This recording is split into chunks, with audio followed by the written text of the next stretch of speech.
Welcome to Kibbe on Liberty. This week, my friend Larry Sharpe. He is the former Libertarian candidate for governor of New York, all-around master communicator. He lives in AOC's district, and he thinks he can pick off her biggest supporters. Check it out.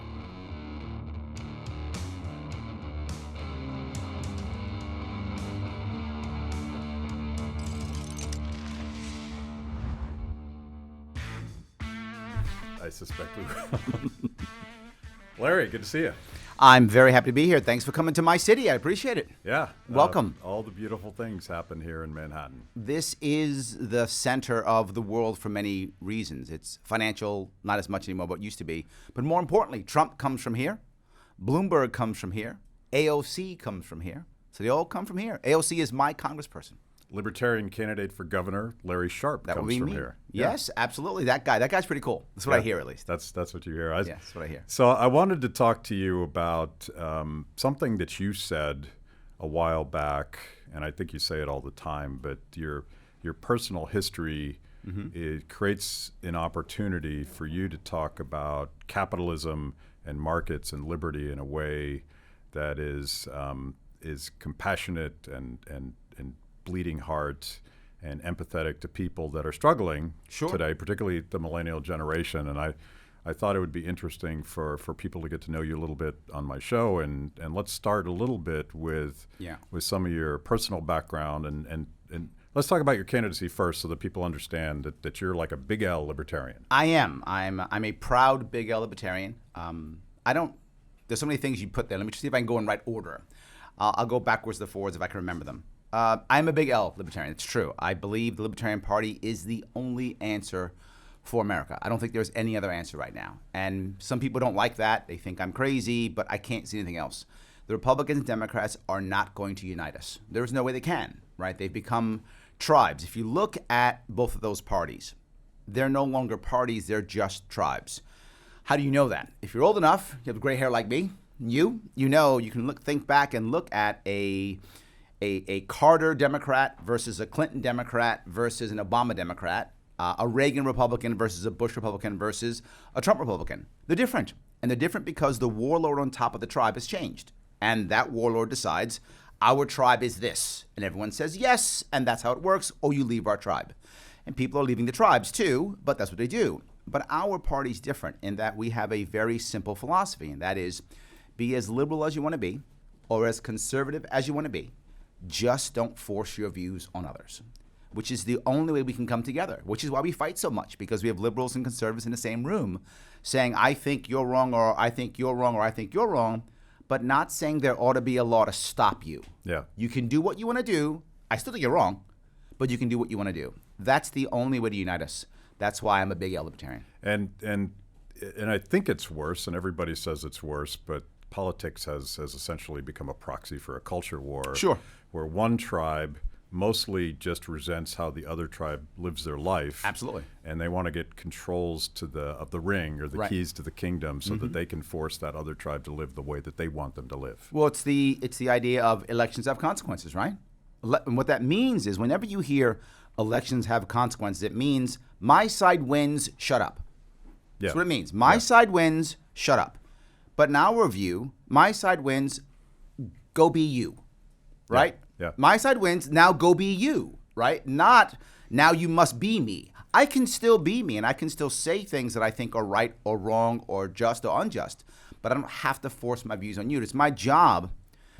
If you say to yourself, I'm so conservative or I'm so liberal, great. But do you believe it's the government's job to enforce your will upon others? If you do, you're a Democrat or Republican. If you say, no, I'm great, I'm liberal, or I'm conservative, but I think it is not the government's job. It's my job through my example, through my community, through my works, to make the culture more liberal or conservative the way I want it. You're a libertarian. Yeah. And that's the huge difference in why I'm a big L libertarian. There's this joke that it's a meme that libertarians love to share that says something like, libertarians conspiring to take over the government so that we can leave people alone. Yes, exactly right. So yes. So why would someone like me be that, right? I guess that's the other part you were talking about, right? Yeah. And the reason why I would be that, particularly coming from New York City, I was born in Manhattan, raised in the South Bronx. I live in Queens now. AOC is literally my congressperson. So why would I be that way? Because several things. The first thing is I didn't realize how libertarian I was until Gary Johnson, 2012. 2012 was when I actually became libertarian. And I mean, officially, I joined the party, I was always a guy who was more of a rebel. I didn't care. I thought, Nader's the guy or Perot's the guy. And not that I knew their policies, but because The outsider. they were the outsiders. That's what I thought. I couldn't have told you Nader's policies. In fact, when Nader first came on the scene, out of ignorance, I just thought he was Perot's replacement. I had no idea they were different parties. I just assumed he was his replacement because, there's the third party guy. So I still remember Anderson from 1980. I still remember that, right? I thought that they were. Now you're dating yourself. I am. Yes, I am dating myself, but I still remember that, right? So I was always that guy. But I had been kind of training the libertarian views for a long time. I've been training entrepreneurship and leadership for years. What I do for my day job, right? I train people. I train companies. I train state organizations here in New York City. I train leadership and entrepreneurship. And one of the things I talked about was post-industrial leadership, which is the idea that I don't require anymore your arms and legs as much as I used to, right? Often I will either buy those someplace else or I'll use automation to somehow get your arms and legs. I need your brain, right? And a good leader's job is to get as much of his or her employees as possible, their brain every day, as much as they can get every day. I need your intellect. I need your intuition. I need your creativity. I need your initiative, all those things more than anything else. How do I do that? By getting you to buy into my ideas, by getting you to want to, by volunteering. Volunteerism is the core of what libertarian theory is about. I was teaching that already without knowing it was libertarianism. Then all of a sudden I heard Gary Johnson speak in 2012, and I thought, this guy's an entrepreneur like me. This guy's a business guy like me. He makes sense. I didn't know what libertarian was. I thought, librarians? You guys must be smart. Oh, that's good. I love that. I just didn't know. But then I began to understand what this was about. And that's one of the reasons why I'm able to communicate the message relatively well, because I've been teaching it for years before I even knew I was teaching it. And that's how I kind of became libertarian through the business world. Now, on top of that, living liberty instead of reading a bunch of books. I'm one of those book nerds. So I read all the books. I did afterwards. Yeah. Right after I actually was reading a book. I got into this philosophy, believe it or not, from a business guru, Robert Ringer. Yeah. Some people don't know Robert Ringer, but he's more of a business guru. He's actually an objectivist. I'm not an objectivist, but he is, and he kind of got me into that world. A fan of Ayn Rand. Yes, yeah. Absolutely, yes. So he's the guy who says, go read Atlas Shrugged and Fountainhead, and that's him. And that kind of got me into the book realm. Doing what he asked me to do. And his famous book was called, remind me again. Yes, of course, Looking Out for Number One. Yeah. Looking Out for Number One, and then To Be or Not to Be Intimidated, and Action. Nothing happens until something moves. I didn't know he was an objectivist, but hearing those titles, it sort of, finally, I learned something. Absolutely, yes, 100%, yes. And for those of you in business, To Be or Not to Be Intimidated is one of the best books for someone to change how they brand themselves. It's basically a book on branding. He does that type of intelligent. I'm giving Ringer a push. You owe me. Check. Anyway, so I'm giving him a push today. But that's what got me into it. And then I started to read. I read Bastiat's The Law, right? So then I went into the other ones, which were non-business. That was later on. So that's kind of how I got into that world. But you brought up something about capitalism. I'm going back. See, am I remembering it all? I'm going back to each one of them. I never used the phrase capitalism because capitalism in today's world isn't actually capitalism. It's crony capitalism. That's what it is. So since that's what it is, when people hear capitalism, they assume crony capitalism. Yeah. Crony capitalism destroys the poor, right? Capitalism doesn't, but crony capitalism completely does, and they're right to believe that it does. It does. Our current form does that. But I grew up in a poor neighborhood, and I remember in the poor neighborhood I grew up in the Bronx, there were no cabs that would come to our neighborhood back then. This is the 70s, right? Cabs wouldn't come to our neighborhood. So we had gypsy cabs. One guy would paint one side of his door a different color, and then that's how we knew it was gypsy cab, because his door he had a black car but a red door. Okay, you're a gypsy cab. So we knew, and we'd go and get that, and that's how we knew to get around our neighborhood and such. That was entrepreneurship. We had guys back in the day when they used to make metal cars out of metal who would bang dents out of cars on the street, and you pay them X bucks, and they would bang the dents out of your cars and then paint them over. We had girls who would sit out front and braid hair, right? They would braid hair for $1 or whatever it was, and that's how they made money, right? People made money using their entrepreneurial spirit. That's how they got out. My father and I got out. My mother and I got out of the bad neighborhood of the South Bronx, which isn't that bad anymore, but was bad then in the 70s, because we were part-time DJs, right? It was entrepreneurship. This is the disco era. So we were disco DJs at night, right? That's how we got out, making the extra money to get us out and get us off to Long Island. When I was in high school, I went to high school in Long Island because I was able to get out as we got older, and that was through entrepreneurial spirit. All those things are crushed now. You need a license in New York State to braid hair.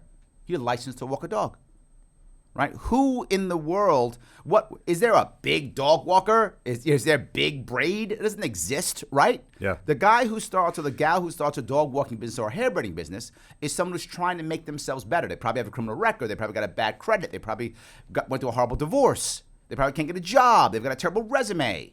They're trying to make themselves better. There has to be a chance for second chances, and that chance comes from entrepreneurship.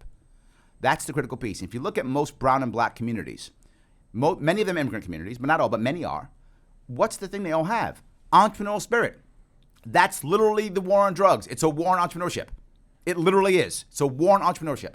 So when we now legalize these drugs, first thing we do is we make sure only big business can win. Right. So again, we destroy the entrepreneurial spirit. That's all we do. As we constantly destroy the entrepreneurial spirit, all of a sudden you find that the poor cannot move. Remember something, government's job is not to help. Government's job is to serve. So they serve the poor. If there's no poor, they can't serve them. There's no intent to get them out of anything, right? This goes to what I call the at least mindset. You hear people say it all the time. Well, at least there's something. The at least mindset keeps you in poverty. I don't want the at least mindset. The at least mindset is by default, is condescending. It's they can't get anything, so at least we'll give them this. I mean, you're King Louis XIV, right? At least give them this, at least that. No, give them every opportunity to have success. The poorer communities are dying to be entrepreneurs. You can see it everywhere. You see, that's why they fight. We make laws that put them in jail for business, and they still keep the businesses going. Literally, we put them in jail, and they still keep the businesses going. These are illegal businesses, and they keep doing it again and again and again. You think we learn? We don't. Let's unpack. You blew through a couple examples that I think are really powerful, the difference between cronyism and entrepreneurship. Sure. And you mentioned the fact that the taxi monopoly, yep, the very classic studied taxi monopoly in New York City would not come to your neighborhood. So there was a black market, technically illegal entrepreneurial response. Yep. And I'm thinking about the ongoing war between the taxi monopoly, which is losing some of its value because of technology and Uber and Lyft and stuff like that. Who are those drivers? Like there's the insiders that deal with government and get special deals and know a guy in City Hall, and they get quite wealthy that way, versus mostly immigrant drivers that love the a la carte economy and love the fact that they can be their own bosses. For the person who doesn't know how New York City works, we have a medallion process, right? Which means there's a certain number of medallions, which means if you have a medallion, you're authorized to be a yellow taxi in New York City, or a green one. They added the green because they care about us. Yeah. So they added green because they love us. So you have to have that medallion, right? So that medallion itself has value. Right, you get it from the state or from the city, and then you sell to others. So the people who own the medallions aren't the drivers. They're people who've bought a bunch of medallions and now sell them on the market. Yeah, like hedge funds. That's correct. That's all they are. Yes. Yeah. The driver is an immigrant family. That now it's so bad, and if you've ever talked to them, and I do because I take cabs, I talk to them, you'll find often it's two brothers or two cousins, and they drive the car for 22 hours because it's the only way they can afford it. One takes an 11-hour shift, an hour off, 11-hour shift, hour off, 11-hour shift, on and on and on. They do two 11-hour shifts, and the car runs 22 hours a day, 7 days a week. They don't stop running it. It's the only way they can make money. And they still are committing suicide at record rates. The medallion process that's run by the government is literally simply a war on immigrant families. It's a way to punish immigrant families. Every single time they try to make it better, all they do is hurt. It's the wrong answer. So again, if I decide to make a license for hair braiding, let's be clear, people always think the same thing. If there's no license, then people will die or whatever. No, you can still have standards. I have nothing against government from saying, I believe that if you're going to braid hair, you should have these standards. And if you don't have these standards, you don't get government stamp X. Okay, no worries. Totally fine with that. Now, I can choose to get those standards if I want to and get the government stamp or not. The only difference is when I open up my hair braiding store or front or whatever that is, I simply say, not authorized by federal government. You see that in health food stores every single day, right? Health food stores, natural food stores, not FDA approved. No worries. Now what happens? The consumer decides if it matters or not. I'm not saying you can't have standards. Have them. And if you're someone who goes, I'm going no place that the government doesn't authorize, good for you. There will be people who will have government authorized stamps. Go there. No worries. But why are you stopping me from going to someone else to support my local community? Why are you helping me from supporting someone who I think is good or better? Why are you stopping someone who is poor from trying to raise themselves up? Don't stop them. If you want to go to someplace, go. It creates two options, right? Monopoly is bad. People would agree. Government's monopoly. Government's bad too. So how about instead you keep the standard and create a second or third standard? And now more people can have better standards. And what happens is one of two things. Government standard gets better or goes away. Both are the right answer. Crony capitalism is the collusion between monopoly government and business insiders that have enough juice and maybe they paid enough cash Absolutely. to get that monopoly. That's where monopoly in business comes from. Well, often they also do oligarchies or duopolies, so it seems like it's not a monopoly. Yeah. Right? We'll have two big guys instead of one, and then we'll agree to where we're going to go, and now it's a cartel system. So it's not a monopoly because it's two of us. You get the East Coast, I get the West Coast. We're two different crime families. You said earlier, and I'm going to restate it because I think it's important that people understand this, the war on drugs is a war on black and brown entrepreneurs. 100%. Absolutely. And now white entrepreneurs also. It's not, if you're a person of color like me, some people who, from my community, black community, are a bit upset. Because now opioids are an epidemic. They were destroying my family and friends in the 80s. No one gave a shit. The answer was, just say no. That was the answer in the 80s. When it's brown and black people going to jail for life, when it's brown and black people being destroyed and their families being crushed, then it's just say no. Oh, now it's white people? Oh, it's an epidemic now, right? It's been an epidemic for 40 years, right? It's been crushing us for 40 years. But now it's crushing everybody. So now it's a bigger deal. I get it. Look, I'm happy it's a big deal now, right? I say that just so people understand where I'm coming from. But it's been a big deal for 40 years. And yes, think about this. Think about all the people who ran a business in the 80s and 90s with the cops around them, violence, all those things, and still made millions. We thought as a society, put them in jail. That was what we thought as a society because they're evil, because we deemed a substance bad. We put someone in jail because a substance is bad, not because they've done something bad. But Larry, there's violence. You're right, there is. Well, of course there's violence. If you're a drug dealer, you don't have courts or cops. So you don't have any violence. You make it legal, you have violence, right? Why does McDonald's not go to war with Burger King? Because if there's a problem, they call the cops or they use courts or law. That's violence. It's just outsourced violence. But it's still violence, right? Guys with guns come when you have a problem. But they have uniforms and badges, and we've paid them, and that's how it works. But when you don't have that, you have to hire your own people who have guns to enforce your contracts and to enforce your intellectual property and those types of things. You have to do that. So make it legal and the violence goes away, but they're just businesses. So they are, right? I've told many people, but Larry, these drugs are bad. This is a common thing I get all the time. How can you end the war on drugs, Larry? My daughter or my son died from drugs. Be very clear. My mother was an addict. My mother was a convicted felon. So I know. And my father, believe it or not, was a corrections officer at Rikers Island. So I know both sides of the story. So you can't tell me that all of a sudden, I don't understand this. I do know this. And I know friends who've committed suicide. Of course. I'm a veteran. I know these things, right? Of course I do. So someone says, well, Larry, my daughter or my son died of drugs. No, the drugs didn't kill your daughter or son. The war on drugs did. You want to be angry at your son or your daughter, your cousin, your niece dying?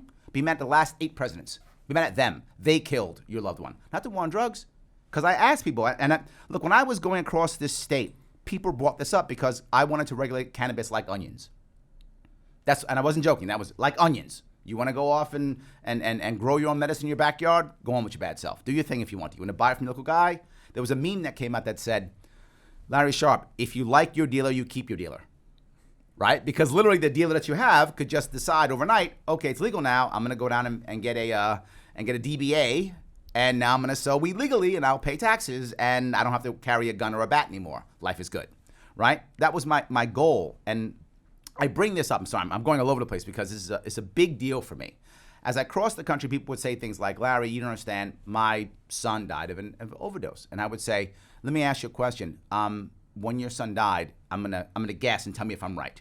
Your son had stopped using for a while and then went to a new dealer and overdosed. Yes, that's what happened. Yeah, that's because of the war on drugs. Yeah. If there was no war on drugs, your son doesn't do that. Would your son be an addict? Maybe. Your son might still be an addict now, but he wouldn't be dead, which means he has a chance to heal, right? My mom healed because she had my support and a support structure. That's how you heal, is through support structure, no matter what, whether that's a 12-step program or whether it's another drug or whatever it is for you. Support is how you wind up getting rid of your addiction, dealing with your addiction more than anything else. So my mom had that through me. You don't have that, you don't do it. The problem with the war on drugs is now people who are in trouble literally separate themselves from the people who need it the most. They're hiding. They're hiding. Correct. Yeah. Right? Taking drugs is actually a social thing. It's why we drink together with friends, why we smoke weed together with friends. It's why we do all types of things. It's why we run a marathon. Some people get high from exercising. We run a marathon together with friends, right? Getting high with friends is a human thing. It doesn't have to be through drugs. It can be through religion. It can be through spirituality, but it's always with people. And so is doing heroin or whatever is your drug. It doesn't matter. So they go and hang out with their friends alone, and the family support structure they need is now gone and afraid of them. I can't get close to my friend. I'll go to jail. So when I require my support structure the most, I can't have it. The war on drugs is what's killing everybody, not the drugs itself. So one of the challenges that on the face of it, it seems counterintuitive that legalizing all the drugs makes drug use safer and helps people that are in trouble. And it's sort of an economic logic. There's a little bit of supply and demand analysis going on, but the emotional reaction is, but more people will die. Which is why, if you notice, when I ran, I never talked about legalizing all drugs. I never did. I don't think socially we're ready for it. Logically, of course, it makes sense. And I think one day we have to get there. Eventually, we have to get there eventually. We just have to. Is that going to be 10 years or 100 years? I don't know. But we have to get there. What I talked about was just doing the one that people can handle right now, which is cannabis. Let's just regulate cannabis like a plant. You pick the plant. I picked onions. I don't care, tomatoes. You pick, right? It's a plant. Regulate it like a plant. I liked onions because I happened to be in Western New York at the time, and we grow onions in Western New York. Most people don't know that, but there's a lot of onions grown in Western New York. So I was in Western New York when I said that, so I said onions, and it's just stuck. But I don't care. Any plant first. That will change the entire landscape of drug use in the country. When that landscape changes, we then decide, okay, what's the big issue now? And let's move on the next one, whatever that is. And on the next one, wherever that is. That's something our society can handle. The problem we have is most people who are thinking about the drug war aren't understanding American culture. Culture matters. Culture matters. Culture trumps intelligence. Culture trumps logic. Culture trumps book learning. Culture trumps everything. So we have to understand the culture. The culture has been drugs bad, you die. That's been our culture for at least 50 years, if not more. You don't end that in 5 minutes. Of course, our solution really depends on robust culture and communities and families. Absolutely. And all of these, I would call them spontaneous institutional structures that would and could and will work if that person in trouble is free to sort of come out of the closet and say, you know what? I'm an addict. Yes. I'm in trouble. Most people don't get in trouble because of drugs, but I am. And if I come out to my neighbors, I'm not going to put them in risk. Right. And I'm not going to go to jail. Correct. Even though I haven't harmed anybody or taken anybody's stuff, I'm not going to go to jail for this nonviolent thing that I do. Right. Absolutely. And then look, is it all of a sudden going to make it to where everyone's perfect? No, we never get that. Right? You can't force perfection. It doesn't work. I can make a better system to ensure that when people fall down, and they will, they have a chance of getting back up. Look, we're a nation of second chances. Most people came to America for a second chance. Not all, but most came to America for a second chance. Stuff wasn't working at the home country, and they said, okay, this isn't working. We're going to come here and give it another shot, right? That's what we were about, a second chance. when we start having zero tolerance policies or hammering everybody policies, or the first answer is always the stick and never the carrot, we're destroying that entire culture, right? Zero tolerance is a disaster. I bring it up in business. I bring it up in life, in culture, family. When you force perfection, you will get deception. Guaranteed. Every single time, no matter what. And that's in business, that's in life, that's in politics. You have to create a system that gives us the best possible outcomes and accepts there will be failures because we are humans, and punishes those who are repeat offenders who are just going to keep doing bad things, and gives people who made a mistake a chance of making things right. We do that and we got a better system. So one of the things that you did, and I think this was a video that you made when you were running for vice president under the Libertarian ticket, or maybe it was a governor's race, you can correct me, is you sort of opened up and told your personal story. That was 2016, running for the VP slot.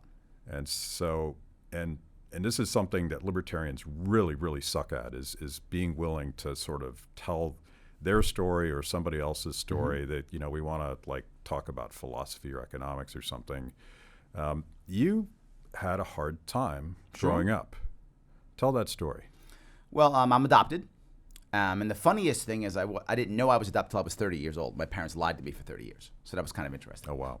So yes. So I was adopted. And this is New York State, where I was born in Manhattan. And in New York State, you at that time, I doubt it's still true, you could only be adopted by the same race.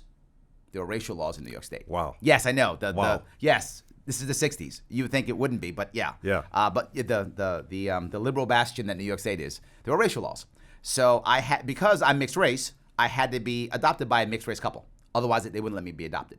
I got lucky and happened to find a mixed race couple. That's insane that happened in our lifetime. That is insane. In the 60s, that happened to happen. Yes. So I happened to get a mixed race couple. And I found out later the reason why my birth mother put me for adoption was because her family wouldn't accept me. That's how I found it out later, like 30, 40 years later, I found that out. So anyway, so I was adopted. So my mother, who adopted me, was from Germany, a German immigrant. And my father was a former veteran. He was a veteran. So they brought me to the Bronx, where I grew up, and they got divorced. So the second father figure in my life left. I never saw him again. He left. My mother got hooked up with another man who also was a veteran, just veterans in my life. And he was the man who raised me, and I called him my father. I always believed he was my father he raised me. He's the one who became the DJ, got us out of the South Bronx, and as soon as he got us out of the South Bronx, he died of cancer. It took him 2 years to die. And one thing I remember many things from that, but one of them I remember is, again, he was in law enforcement. First he was a cop, then he was a corrections officer. He had some cop friends. They used to let him smoke weed that they would confiscate from people in the cop car, the backseat of the cop car. This is the 70s. It's illegal. Yeah. And the cops, because he had gastrointestinal cancer, and any of you who know about how that works, you can't eat. You physically can't eat. So he would smoke weed to calm himself down so he could actually put some food into him. So they would confiscate weed from some guy on the street, call him up, bring him out to the car, he'd sit in the back, smoke some weed, then he'd go back home. So yeah, that's I still remember that from, this is 79 maybe, 78, and then I forgot when it was. It was late 70s. In any case, so I remember that very well. So he passed away, and it was just me and my mom. And my mom, her family basically abandoned her because she left Germany, and my father's family abandoned us because they only cared about him, they didn't care about us. So we were alone all of a sudden. So I had to become the man kind of the man of the house at about 12. Tough to do, obviously. So I decided I was going to go be a Marine. So at 17, I left. My mother could not handle losing both her husband and me, and that's when she went into drugs. So at that point, she goes into drugs. I come back when I'm 23, 24, give or take. She's in prison. I pull her out of prison. All she has left is basically what's in her bags. Everything else gone. My childhood's gone. Everything from my childhood, gone. I don't have any of my old books, all gone. Because it was all confiscated when the cops came in and trashed the house and took everything, and everything was sold and confiscated, so that's all gone. So I pick her up, I help her get back up and running, and I always remember how she felt like she was a hostage at any job she got. She hardly ever got jobs. She would lie on her form all the time. She never said she was a felon. She always lied, hoped that they wouldn't check. Sometimes they checked and they wouldn't hire her. Sometimes they would check afterwards and fire her. So she always thought, what could I do? So that's the reason why I fell back again to entrepreneurship. I wasn't a natural entrepreneur. It wasn't what I was. I was a Marine, I was a teacher, and then I was a sales rep. So I decided, you know what? I'm going to start a business. And I started a trucking business. And the number one reason why I started a trucking business is so my mom wouldn't be a hostage. So I made her, she had 100% control of the company. I had no control of the company. I built the company out. We had 2 trucks. She ran that company until she retired. And she was the owner. I did it for 2 years, and then I left after I built it up. And I just let her run the company with my stepfather. They ran the company for several years. And then they had to leave because New York State's so oppressive, they had to leave New York State. They couldn't retire here. So they went to South Carolina. My mom passed in South Carolina. So that's kind of how I got my whole start. But with that, it got even worse. In 2008, when the crash was coming, I didn't feel the crash myself totally until about 2009, 2010. I was a consultant, and I thought, I'm the smartest guy around. I got it all covered. I've got 2 different fields that'll never go down together. Commercial real estate and investment banking. Those will never go down together, ever. And of course, that's exactly what went down. Devastated my business. I had about 90% decrease in my income in about 3 months. Just boom. Over time, I thought, well, how long could this last, right? 3 months, maybe. I'll be fine. Well, clearly that wasn't true. So I had to shut my office down, fire my employees. My business was collapsing. At exactly the same time that was happening, my daughter, my youngest daughter, almost died. She had to have open heart surgery at 18 days old. She was just born. My wife literally packs up and moves into the hospital. Just moves into the hospital. Of course. Well, I already had a 6-year-old daughter. So all of a sudden I become single dad overnight when I'm not the primary caregiver at all. My wife was a stay-at-home mom. All of a sudden I'm single dad. My business is collapsing. My daughter's about to die. And my mom gets diagnosed with stage 4 cancer. All in the same week. Just horrible. Worst time of my life ever. Yeah. So having to come back from that, people often ask me, Larry, sometimes you seem a bit humble. Well, because I've had my ass kicked. Again, right? again and again. Yes. Get your ass kicked enough, and you'll be like, you know what? Maybe I'm not the smartest guy in the room. Yeah. Maybe I'm not wonderful and perfect. Maybe I'm just as human as anybody else. And maybe fate will smack me around like it'll smack anybody else around whenever fate decides to do so. So I think that was my most humbling. I mean, many things humbled me, but that was my most humbling piece, is when everything just collapsed and having to rebuild my marriage, rebuild my relationship with my wife, accept my mom's passing, fix my business, accept total business failure, and rebuilding from zero and rebooting my entire company from zero. I think all of that was very humbling for me. So, and today your business is thriving, and I wouldn't say thriving. I spent a year and a half running for governor, not taking a salary. So surviving maybe is better. Are you incorporated in New York? I am, yes. Well, that might be part of the problem. It is, but look, I'm not asking the government to look for me. So Yeah. I work in New York mostly. The vast majority of my customers are in New York, so I incorporate in New York. But so yes. Where did you get I'm going to pick myself up again and again and again and just put my head down and work through this? Where did you learn how to do that, or were you born with that? I don't think I was born with that, but maybe. I think all of us are both a combination of nature and nurture in everything we do. I think just having no option. There was never a plan B available for me. Right? When you have a plan B, there's an old saying, right? If you have a plan B, you'll take a plan B. I've never had a plan B. If it wasn't me, it was no one. No siblings, no family. There wasn't a plan B for me, right? When my business was collapsing, there wasn't anyone there to go, I got you. There wasn't someone to give me a big loan or to get me out of it. There was no one. It was either I fix this or no one does. It's a thing I say often with people that I meet who are trying to fix their lives. And they say, but I need this, I need that. And my response to them, okay, great. If you don't fix it, who will? And if they have an answer, awesome. They get the person to fix it. You have someone. Good for you. And some people do, right? Mom or dad or brother or cousin or friend will fix it for you. Awesome. Go do that. You don't have that? Well, then it's you or nobody. So I think the pickup piece is because there simply was nobody. It was me or it was no one. And this is the root of what I wanted to talk to you about today, because I think there is, I won't just pick on millennials or Generation Z, but there is definitely a new sense that the word work is a bad word. Sure. And that no plan B for them, they want as their first option a safety net, someone that sort of guarantees outcomes and guarantees that when they fall, you'll be there to pick them up. And how do we rehabilitate the word work, because the best moments in your life, we just talked about the worst moments in your life. The best moments in your life were at the end of a grinding process. Sure. You worked your ass off. You probably spent nights awake thinking that you weren't going to make it. But Sure. when you made it, that's that moment. Sure. Is what makes life worth living in my mind. Well, there's a cultural problem here in America that has affected most millennials. It's not all, but most of them. There is, and I deal with this in business, right? Often when I'm doing trainings, most of the people in the room when I'm training are senior people. So most are Gen Xers or boomers, right? Most aren't millennials. Some are, but most aren't. And I hear constantly things like, oh, these millennials this, these millennials that. I hear it all the time. And I tell them that you're actually wrong. That millennials will work as hard as you, if not harder.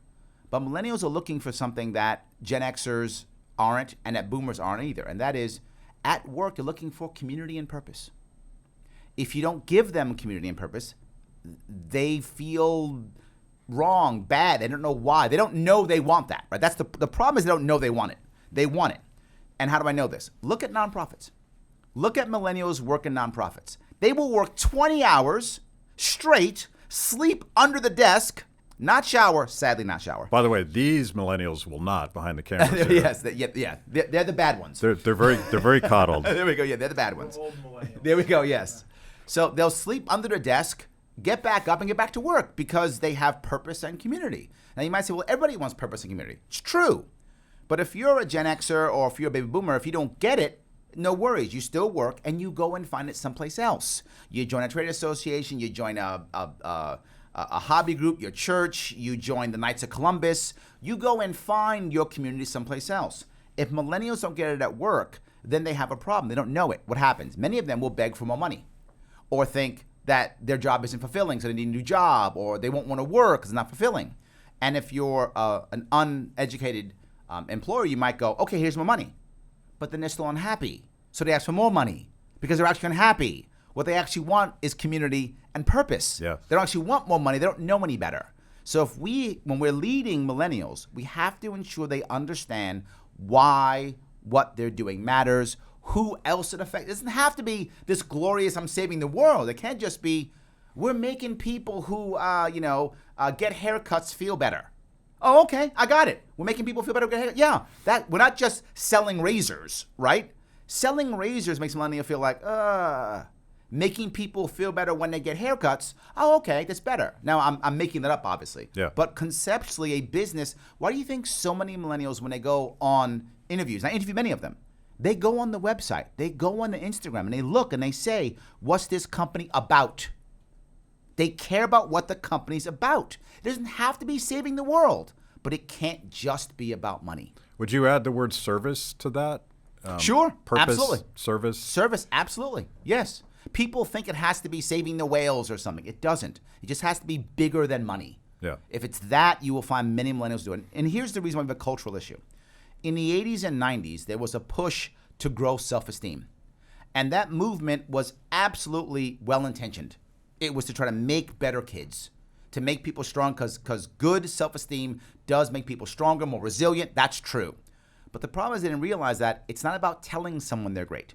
It's about people achieving things. Yeah. So they went about and said, you've achieved things. Why? Because you showed up, right? And showing up became an achievement, right? Which is why so many people want to work for an hourly. I showed up for 8 hours, boss, pay me. And the idea of providing value isn't even in their world. That's not what they were taught. If you were the average millennial raised by the average family, it's not 100% true, obviously. This is a generalization. You were told that tell your kid is awesome because they showed up. Tell your kid is awesome because they were born. Tell them they're awesome and build their self-esteem. The problem is now you've done that for so long, the achievement wasn't part of the equation. But then there's a second part of the achievement, and that is they've been told if you're a millennial, you've graduated, 2010, 12, 14, 16, that areas when you graduated from college. You were told since you were a kid, show up, you'll be fine. You were also told, take these tests, pass these tests, and go to college. And when you go to college, you'll go to a good college, you get out, there'll be an awesome job waiting for you. That was all a lie. The tests have no value whatsoever. They're completely useless. College is a general rule, totally useless. And when they got out, what was waiting for them? The crash came, and there was no recovery in America except for about 20 cities. Everything else, no recovery. So unless you live in one of those 20 cities, there was nothing waiting for you. But everyone told you there was. So now all of a sudden you get out, there's nothing waiting for you. It took you 6 years to graduate from your 4-year degree. You're $100,000 in debt, and you're working at Starbucks. You think I've been lied to. You people, you Gen Xers, you boomers, you stole my future. So you know what looks good to you right now? Socialism? Yeah, it does. And you don't look at that as stealing. You look at that as getting what's mine. Yeah. You stole that from me. So I deserve it. I was going to say, you just described your congresswoman. Yes. Alexandria Ocasio-Cortez. She 100%. grew up during the crash of 2008. And she doesn't think that capitalism is a good thing. Doesn't work for her. Hasn't. She had to be, literally, she was a bartender. Yes, it doesn't work for her. You see it everywhere. You see it everywhere. You look right now, and I know New York State very well from my run. Right? I'm traveling across this entire state more than once.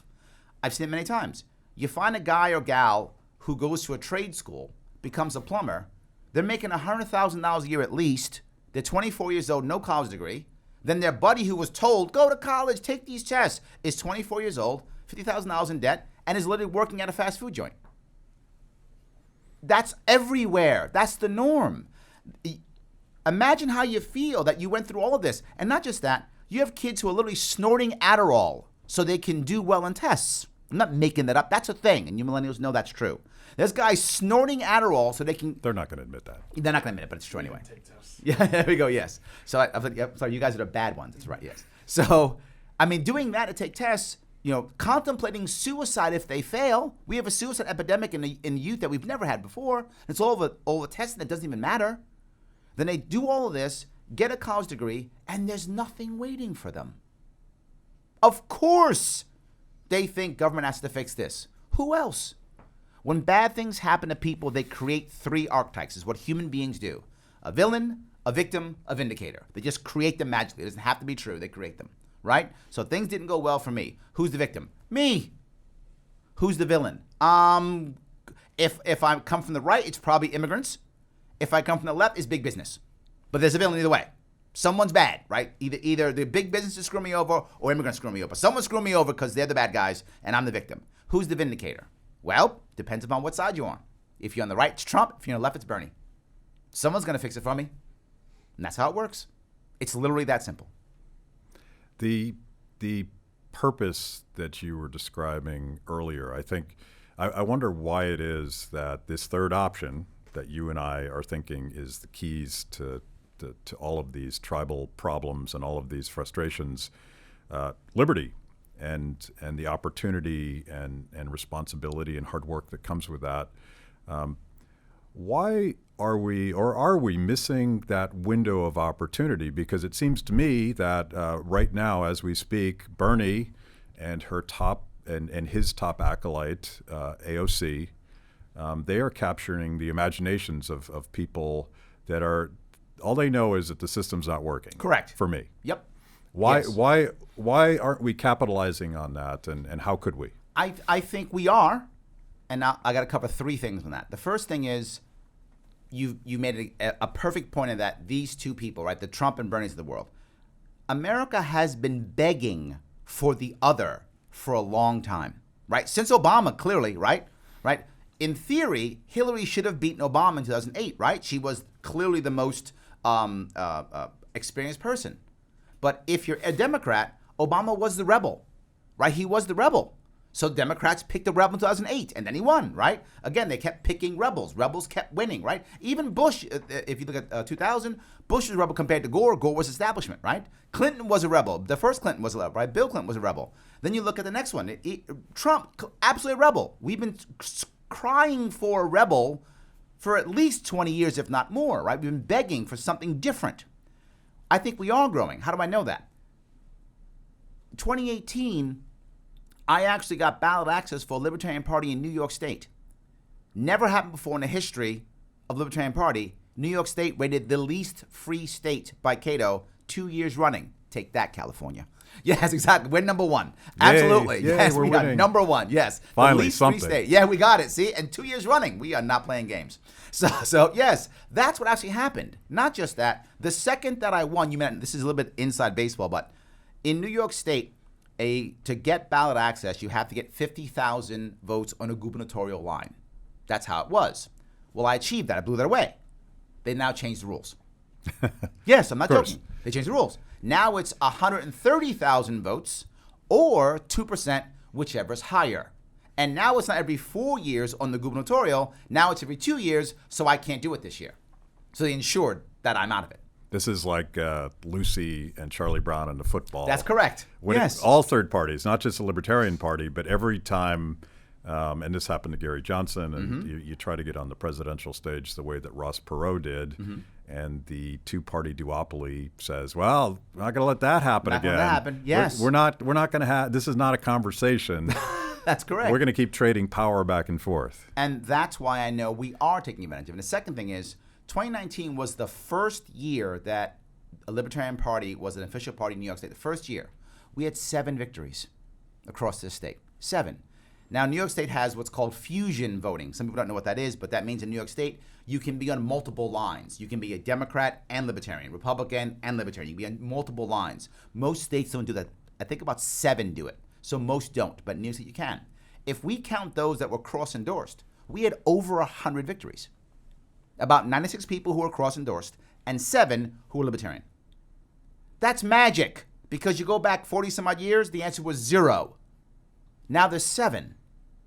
So I think we are. I think it is happening. It's slow, obviously. And the problem is we are small party still. Even though we are the largest third party, we're still minuscule compared to the rest. It's kind of a chicken and egg thing, and I think the reason why rebel candidates and third party candidates and I would go back to all the way back to Howard Dean, Ron Paul, Paul, Tea Party candidates, Bernie, Trump. They all sort of fit this model where technology is allowing them to do an end run around the machine, but the machine does control the levers of power, and whether we like it or not, being on stage, both literally and figuratively, getting on TV, all of that really matters. But the fact that they're so hostile to us tells me that there's still an opportunity. So what I want to ask you is and we were talking about this before we went live, but you think that there's a real opportunity to reach the young people that are drawn to Bernie and AOC. 100%. And the reason why I say that is... And you're blowing people's minds because everyone's like, that's not possible. Libertarianism, democratic socialism, they're so far apart. You brought up liberty, so I'm going to bring up 3 different pieces. I want to remember liberty and happiness, so remind me if I forget. But let me first talk about the first thing you said, which is the idea of Bernie people coming to us. I know that's true because my media chief during my campaign was a former Bernie bro. He ran Veterans for Bernie, and he came to me. So I literally saw it happen. It did happen. It can happen. It will happen. And the reason is, this is a stat that most people don't know. Give or take about 1/3 of the Bernie bros, once Hillary took the nomination from Bernie in 2016, went to Trump. How is that possible, you would think? Bernie and Trump, they're exact opposites. No, they aren't. They're both rebels. The people, many of them, not all, but many people who were supporting Bernie didn't know his policies, didn't care, couldn't have told you what his policy was. Politics is emotional. They just knew he's not her. He's not Hillary, I'm in. That's all they knew. He's not Hillary, I'm in. Hillary's establishment, he's not, I'm in. Well, he's going to take away everything. Fine, he's not Hillary, I'm in. That's what they cared about. When they lost it, they went and said, Trump, he's not Hillary either. Okay, I'm in. That was it. It was that simple. I know that because when I was that youngster voting, I was exactly the same. I couldn't have told you if Nader would have made a good president or not, or if Perot would have made a good president or not. I don't know. Maybe. I have no idea. I still don't know their policies. But I didn't know it then either. But I pulled the lever for them because I thought they're not these guys. That's what I thought. So I think we absolutely can do that if we show us to be not those guys. It's the second piece. I don't talk about liberty. You rarely hear me talk about liberty or even freedom because the average person doesn't know what that means, doesn't care. They don't know. This is stuff that like libertarians talk about. I don't. I talk about ideas of finding your happiness. Life, liberty, pursuit of happiness. We're the only part that's about that. And most libertarians get this wrong. Libertarians think that our movement is about liberty and freedom. It's not. It's about happiness. Liberty and freedom is the way to get to happiness. Liberty and freedom are the means to an end. not the end itself. Because here's the hardest part. Some people don't want to be free. And that's okay. Just don't force others to not be free. If you want to join a commune or be with the Amish or be controlled by your church or by your family or by your business or join the military as I did, giving up my freedoms, or enlist or put yourself into a commune or nunnery, enjoy. Go ahead. Don't be free. I have no problem with that. Find your happiness. And we changed. You aren't the same person you were 10 years ago. Neither am I. And what would have made you happy 10 years ago probably wouldn't make you happy now. And 10 years from now, that will change. And so what? Life, liberty, pursuit of happiness. If we pursue happiness, we'll get it. Sometimes we'll lose it. But that's what government has to do. It has to create an environment to where we can pursue happiness to the best of our ability. I don't want to make everybody free. Some people don't want to be free. I want to allow people to be happy. When you speak that way, people hear it. They go, I do want to be happy. You're right, I am different than I was 10 years ago. I am. Well, I have an idea. How about I just let you be you and you be me and go ahead? The last piece I'll bring up. How do we get millennials to us? Most people think millennials like socialism. They don't. It's not true. What millennials want is fairness. This is the critical thing. You ask millennials again and again and again. They want fairness. They've been told their entire life that the only way to get fairness is through government and force. They don't say those words, but government makes things fair. Make it fair. Listen to youngsters now. When something goes wrong they don't like. When I say youngster, anyone say, I don't know, 18 and under. To me, that's a youngster. Ask them and listen to them when something happens they don't like. They don't go, that's wrong, that's bad, I hate it. They say, that's not fair. He's laughing because he knows he hears it. All the time. It's something they don't like. They don't say, I don't like that. The phrase they use is, that's not fair. Right? Fairness matters to them tremendously. So I talk about fairness. How do we make it fairer? And they go, socialism. I go, great. And this actually happened to me. There was a young woman who was at one of my events. She said to me, Larry, I think I'm a communist. I said, great. Awesome. Can I ask why? Well, I think people should get stuff they need. I said, me too. That's amazing. I love that. So you care about fairness, right? She went, I do. Things should be fair. And I say things like, for example, if we should all get like a 1-bedroom apartment, something like that. She went, yeah, that would be great. I said, I agree. That'd be great. No, I didn't fight her. I didn't tell her she was wrong. I didn't beat her up or yell at her and any of that stuff. And this was at a Libertarian event. So I was literally holding off the animals while I was doing this. Like, get away, I got this, get away. I was holding the animals off. I know those animals. Yes, yeah. I was holding off the animals, right? So then I said, great. I said, I have a question for you. I said, what if me and this guy, the guy sitting next to us, what if me and this guy both have a 1-bedroom apartment? He's got no kids. I have 4 kids. Now what should we do? I mean, he's kind of just hanging out. I'm cramped. She went, oh, I don't know. I said, should I just take his house? Because I need 2. I got 4 kids. She said, well, no. I said, you know what usually happens? She said, what? I said, cops come and make a decision. They decide who gets the house, who does what. They may throw me out. What if I don't want this house? What if I want a bigger house or a smaller house? What if he doesn't want to leave? Usually cops come. She goes, oh, yeah. I said, socialism can absolutely work if you're okay with consistent, aggressive, massive amounts of government-sponsored violence. Totally works. If you just want to make sure that you're constantly using government-sponsored constant violence, it will totally work. If you're ready to put people in prison, execute them, all that kind of good stuff, totally will work. Just make sure you're on the side of the people doing the executing. Right? Don't be on the opposite side. Doesn't work for you then. But as long as you're okay, it can totally work. She said, I don't like that. I said, me either. Wouldn't it be better if we had a system to where people who wanted to get big houses could try to get big houses? And people who want smaller houses could get those? And as their life changes, like after the guy who has 4 kids, they all leave. He might want a smaller house. He can get a smaller house when he wants to. She said, yeah. I said, I like the system better. No violence in that one. She said, maybe I'm not a communist. That's a win. That's a win. Does that mean she's going to vote for me? No. Does that mean she's a libertarian now? No. But all I did was show her that there's another option. I didn't use liberty and freedom. I didn't attack her and call her a communist, do anything bad. I had a conversation, and I picked up where we agreed. And the biggest thing to remember is, for most people in America, most, not all, the end game we all agree upon. It's how to get there. So you'll hear me very often talk about what's the end game? What are you trying to achieve? Okay, let's talk about how to get there. If you go to somebody in New York State and across the country, I shouldn't say New York State, across the country, and say, we should abolish government schools. If you say that, you can say that if you want to, but here's what most people are going to think. You're evil. You want my kid to die. You want my kid to be stupid. That's what they say.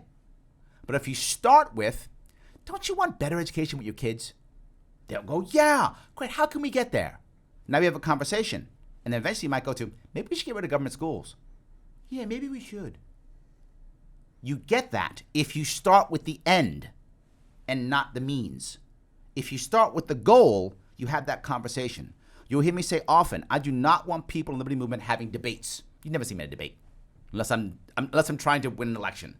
You don't see me in a debate. I don't have debates, right? I say, I don't need you to debate or argue, because debates and arguments have winners and losers. I want you to have conversations, hundreds and hundreds of conversations, because eventually people will begin to turn. And people say all the time, but they're not real libertarians. They're not really going to be libertarians for us. Let them vote for us once. It's fine. I'll take it. Just the fact I don't think we're crazy fringe is all I care about. Take it. Eventually, this movement has to be the answer, or there's no answer.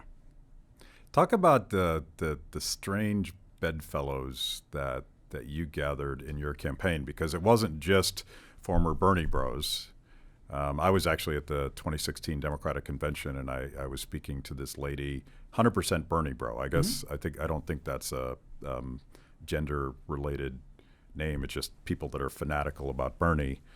And she just covered with Bernie paraphernalia, and I started talking to her, and I think Trey and Logan were actually there with me, and she wasn't closet Bernie bros. Yeah, well, no, they're probably not at all. But the more I talked to her, I realized she wasn't anything like a socialist or a democratic socialist. She was a libertarian. She was a gun-toting, leave me alone. And now she's from Vermont, so there's a real libertarian streak in Vermonters for that very reason. But she wanted a rebel. If you started that conversation by making fun of her, she would never open her ears and her heart to what you had to say. And you had the same thing with Trump guys. Absolutely, yes, all of them. And I was a serious candidate when I ran, meaning I did a serious campaign. Right, I did at least 30 events every single month, at least, if not more, for a year and a half. So at every event I'd go to, almost all of them, I would do a Facebook Go Live if I had Wi-Fi. Some place upstate New York don't have Wi-Fi. But if we had Wi-Fi, I would actually do a Go Live, right? So I'd do a Go Live, and I would ask this question all the time. I'd say, how many people here right now or very recently were registered Republicans? Hands will go up. How many right now or very recently were registered Democrats? Hands will go up. How many right now or recently have been registered by something other than those two? Hands will go up. Every single event. I did that live, cold. It happened every time. We are the only movement that draws everyone together. State and County, which is a publication in New York State, did an actual article on the most diverse campaign staff of the gubernatorial election. It was about diversity and all white males versus blah, blah, blah, doing one of those things. I had no quotas at all for the people I hired for my campaign. They ranked me the most diverse campaign. The most diverse campaign was a Libertarian. Most diverse. Of course, because I treat everybody the same. By not trying, but just representing a certain set of values. That's correct. Yeah. I picked the best talent I could find. Yeah. But I wasn't trying to go, I'm only going to go, let me pick this. The others were literally in the article saying, we're going to look for people of color. They were actively trying and they couldn't find it. They were actively trying. And they said it in the article. And I just said, nope, best people I could find. And I wound up being, by someone else's measure, not my own, the most diverse campaign. So that beauty of diversity just happens if we let people be free. Well, the goal is we don't want diversity for diversity's sake. And we also don't want diversity just based upon race or gender. What we want is diversity of thought, which is very often includes gender and race, often includes that. But if you have three people of different genders and races all raised the same way from the same neighborhood, you don't really get diversity, if that makes any sense, right? You want to make sure you're getting diversity of thought and background and knowledge base. So you really want, which very often will be different genders and races, of course, generally. But that's the goal. But the goal is diversity of thought with unity of purpose. And that's in everything. Whether, again, business, family, government. I want diversity of thought, but I want unity of purpose. And my purpose in our movement is the same. individual happiness. That's how we win. Otherwise, it's, we want Medicare. That's not universal. I can't get that. Can I get everyone should be happy? Yeah. Absolutely. Happy. That's the critical piece. Happiness. No, I stopped worrying about the means. Or at least a chance to pursue it. Correct. Because, I mean, I think your personal story tells us that happiness is not something that you get to and then you stop. Correct. Because something else is coming around the corner. Absolutely. Somebody's going to get sick. Your business is going to hit the rocks. 100%.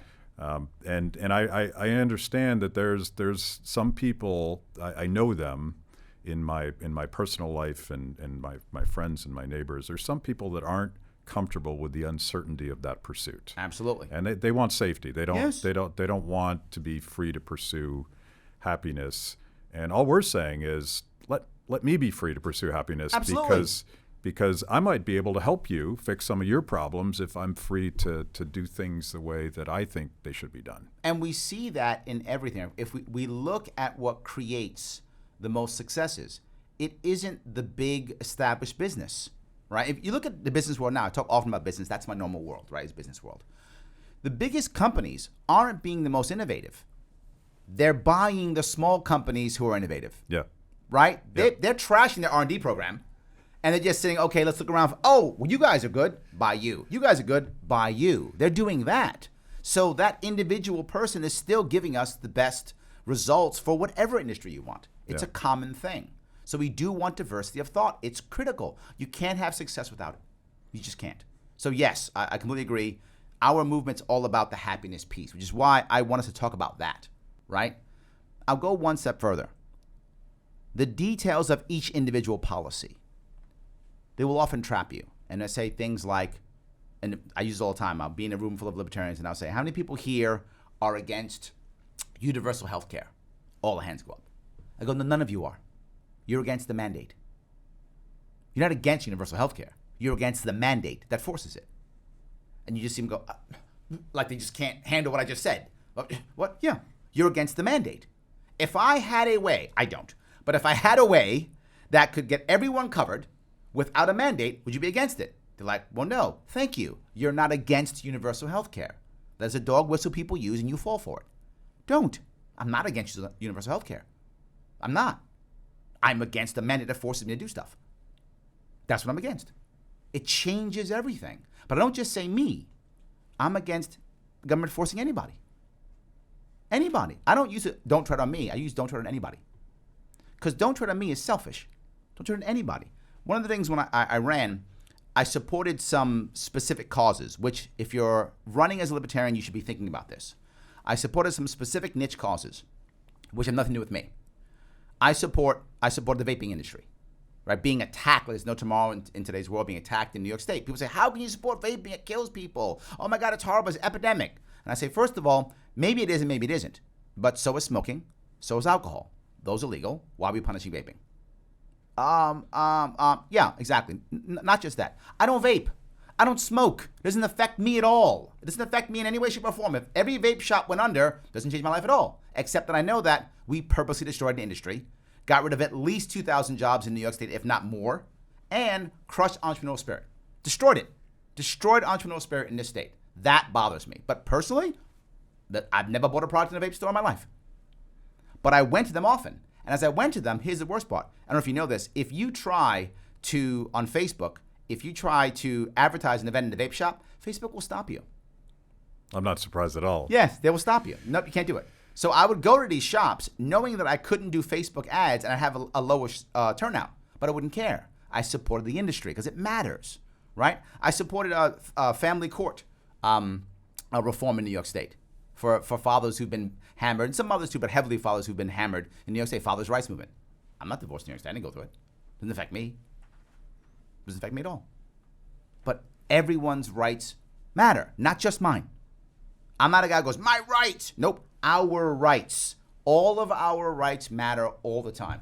I support the Second Amendment. I don't own a firearm. I live in New York City. I'm not going to own a firearm here. I'm going to go to jail, guaranteed. Just guaranteed. I'm going to go to jail.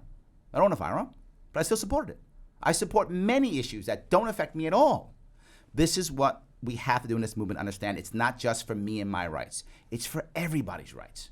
And I'm hoping that one day there's going to be something that affects my rights. Others will go, and you know what? Let me support Larry. He was on me with the vaping. He was on my side. I'm going to jump on his side this time. It comes around. I'm hoping it comes around one day when they come after me. That's my hope. So I have a theory that you are a force of nature. That's not a theory. That appears to be a fact. But I'm a force of nature. I like that. I have a theory that we could do this for 12 hours. Yes. But we won't. I mean, I think you could do it. I might get exhausted. I'd love to have you back. But before we wrap up, tell us where now that we're have a little bit of this energy that we're feeding off of you. Where can we get more Larry Sharpe? You can get tons at The Sharpe Way. That is my own video podcast I do every Monday night live, 8 to 10 p.m. Eastern, and live call-ins. You can call in and talk to me, all my guests. I don't always have guests, but sometimes I just yap myself, and sometimes I have a guest. So it's sharpeway.com, the Sharpe with Larry Sharpe Facebook page, Sharpeway Instagram, and Sharpeway Twitter. Sharpeway is the future. It's cool. It's me yapping like this for 2 hours straight every single week. Cool. Let's do this again. Perfect. Enjoyed it.